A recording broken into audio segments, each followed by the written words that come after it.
พัฒนาตัวเองให้เก่งขึ้นจะเริ่มต้นจากจุดใดดีอันดับที่1ก็คือเริ่มต้นจากการมีเป้าหมายที่ชัดเจนก่อน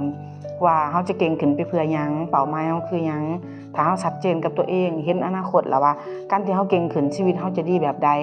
อันนี้คือมันต้องชัดก่อนข้อที่2เฮาต้องปรับวิธีคิดก่อนเพราะวิธีคิดคือส่วนที่สำคัญส่วนใหญ่ที่เฮาบ่กล้าก็เพราะว่าเฮาเอาขั้งที่1ของเฮา